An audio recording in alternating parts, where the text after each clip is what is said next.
Bonjour, nous sommes toujours dans la résolution des équations algébriques de degré 3. Dans la dernière vidéo, nous avions vu une méthode que l'on doit en fait à Lagrange et dans laquelle affleurait la notion de groupe. Alors aujourd'hui, on va être plus précis, on va faire des calculs explicites et pour les faire, on va supposer que A3 égale 1, A2 égale 0, A1 égale P et A0 égale Q. Si bien qu'on obtient une équation de ce type, x au cube plus px plus q égale 0. On a un polynôme ici unitaire, le coefficient dominant vaut 1, et puis on n'a pas de monôme du second degré. Alors vous savez que résoudre une équation de ce type revient à résoudre une équation de cette forme. On trouve ça c'est très classique. Alors, non seulement ça va simplifier les calculs, mais ça va nous permettre aussi d'obtenir des formules qu'on pourra peut-être espérer retenir, puisqu'il n'y a que 2 paramètres, au lieu de 4.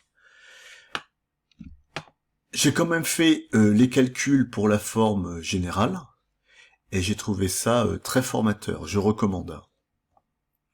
Ça fait essentiellement travailler sur les formes symétriques. Pardon, les fonctions symétriques. Donc, c'est parti. X au cube plus px plus q égale 0. On note ABC les racines de cette équation. Alors, on sait qu'on a 6 façons de le faire, et on en choisit une de façon arbitraire. Et on considère alors la quantité suivante. Une fois A plus J fois B plus J carré C, le tout au cube, où 1J, J carré sont les racines de x au cube moins 1. Alors cette quantité qui, a priori, pourrait prendre 6 valeurs, selon la façon dont on nomme les racines, cette quantité, en fait, ne dépend pas trop de la façon dont on a nommé les racines précisément. Elle ne prend que 2 valeurs. Ces valeurs, celle-ci et celle-ci. Vous voyez, elles diffèrent. Ici, on a permuté. Quand on permute B et C, on obtient celle-ci. Donc, en fait, cette quantité, elle ne prend que 2 valeurs. On les note Y1 et Y2. Et puisqu'elles sont au nombre de 2, elles sont solutions d'une équation du second degré. Pourquoi pas celle-ci? X moins Y1, facteur de X moins Y2, égale 0. En développant, on obtient celle-ci, X au carré, moins Y1 plus Y2, X plus Y1 fois Y2, égale 0. Et ce qu'on va chercher maintenant, ce sont les coefficients de cette équation du second degré, qu'on va pouvoir exprimer en fonction des coefficients de ce polynôme. C'est-à-dire, en fait, on va pouvoir les exprimer en fonction de P et Q. Donc, la question qu'on se pose maintenant, Y1 plus somme de Y1, Y2 et produit de Y1 et Y2. Alors, Y1 plus Y2 et Y1 fois Y2 sont invariantes quand on permute les racines A, B, C. Je vous invite à le revérifier. Et donc, on va pouvoir les exprimer en fonction de P et Q, c'est-à-dire les coefficients du polynôme dont A, B et C sont racines. Alors, pour le faire, on va d'abord écrire un petit lemme. Petit lemme, x1 fois x2 est égal à moins 3p, où x1, c'est la quantité suivante, et x2, la quantité suivante. Alors, si on relie ça à y1, y2, en fait, x1 c'est la quantité qui est entre parenthèses ici, et x2 c'est la quantité qui est entre parenthèses là. Voilà. Alors, pour démontrer ce petit lemme, je vous laisse ceci en exercice.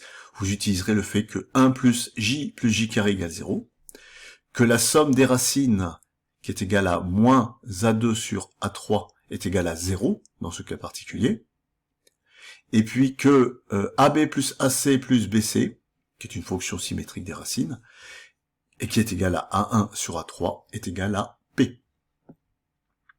Alors on admet le lemme, et maintenant on revient au calcul de Y1 plus Y2 et Y1 fois Y2.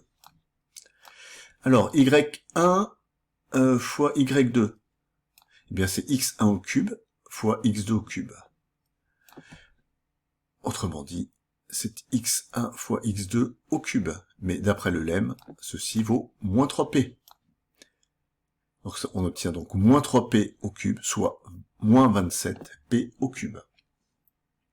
Alors pour y1, y2, c'est un peu plus délicat. y1 plus y2, c'est donc égal à x1 au cube plus x2 au cube. Et cette quantité-là, on la transforme facilement en celle-ci. Ou plutôt, c'est celle-là qu'on transforme plus facilement en celle-ci. Alors pour ceux qui sont plus savants, vous savez que ce polynôme qui s'appelle S3 est égal à sigma 1 au cube moins 3 sigma 2 sigma 1. C'est ceci qu'on vient d'écrire en fait. Bon, ça c'est un gros théorème. Hein. Toute fonction symétrique des racines s'exprime comme un polynôme des polynômes symétriques élémentaires. Alors, on continue. y1 plus y2, donc, c'est égal à ceci. Donc, on part de ça, et on arrive à ceci. Et pour obtenir ça, on utilise le fait que 1, déjà, on remplace x1 et x2 par leur valeur, c'est-à-dire par ceci, et ceci. Et on utilise le fait que 1 plus j carré égale 0. On obtient ceci. Ensuite, en utilisant que la somme des trois racines vaut 0, on obtient cette égalité. On factorise 27, et on obtient ceci. Et ceci, c'est égal à a cube plus pa est égal à q. Hein. Puisque a est racine de cette équation. C'est pas un a ici, c'est un x qu'il faut mettre. On obtient moins 27q. Bon, je vous laisse refaire les calculs. Et donc, ça y est, on a donc les coefficients de notre équation. Voilà cette équation dont y1 et y2 sont racines, devient x au carré plus 27qx moins 27p au cube égale 0. C'est une équation du second degré que l'on sait résoudre. On calcule le discriminant, le fameux b carré moins 4ac, et ici on obtient ceci. Je vous laisse le vérifier. Et donc y1, on a donc les deux solutions, y1 et y2 prennent les valeurs suivantes. Ah bah là c'est le moins b plus racine de delta sur 2, et là le moins b plus moins racine de delta sur 2. Alors on ne sait pas qui tout à fait est y1 et y2, mais on sait que y1 et y2 prennent ces deux valeurs. Alors on suppose que y1 est l'une d'elles, alors pourquoi pas celle-ci. Si c'est pas le cas, on permute les racines a, b, c, et on s'y ramène. Donc on peut supposer que y1 est égal à ceci. Comme x1 au cube est égal à y1, x1 est une racine cubique de y, et donc on choisit une des racines cubiques de y pour valeur de x1, de façon arbitraire, quitte à permuter les racines.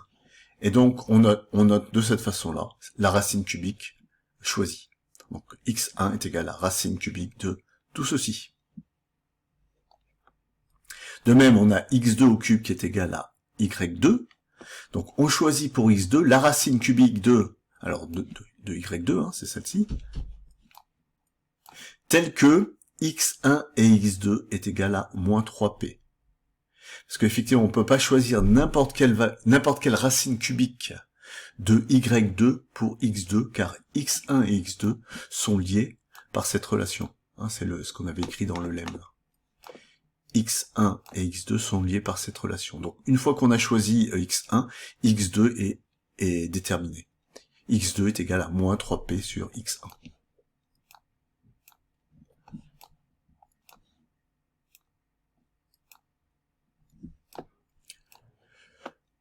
Voilà, c'est ça. Autrement dit, x2 est égal à moins 3p sur x1.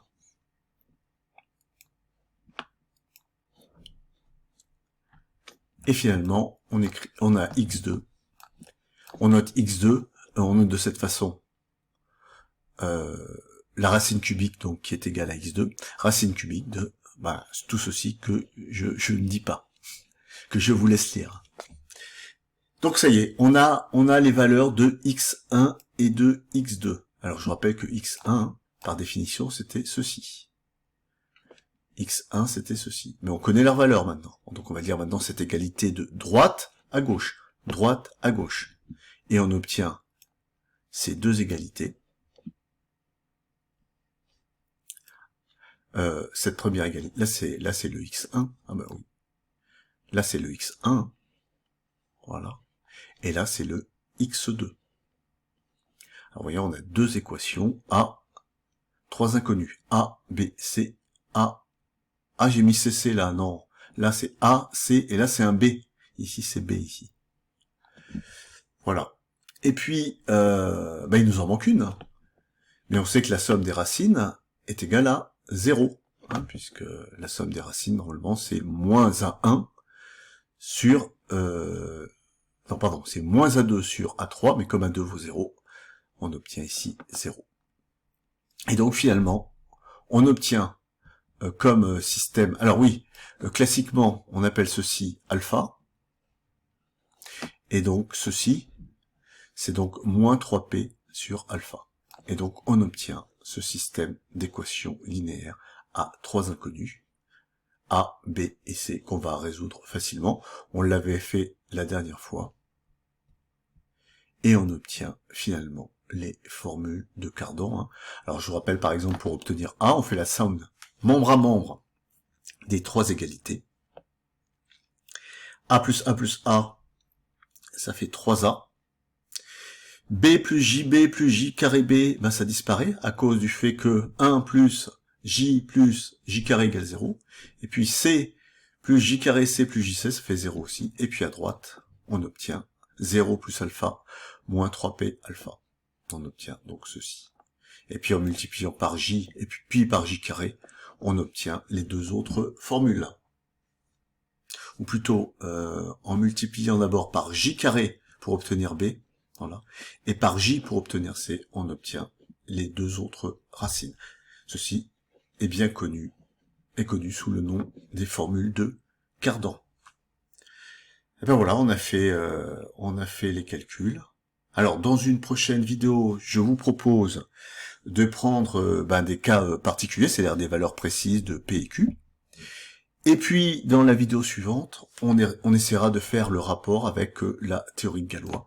On parlera d'extension de corps et de groupe. Je vous remercie pour votre attention et je vous dis à la prochaine.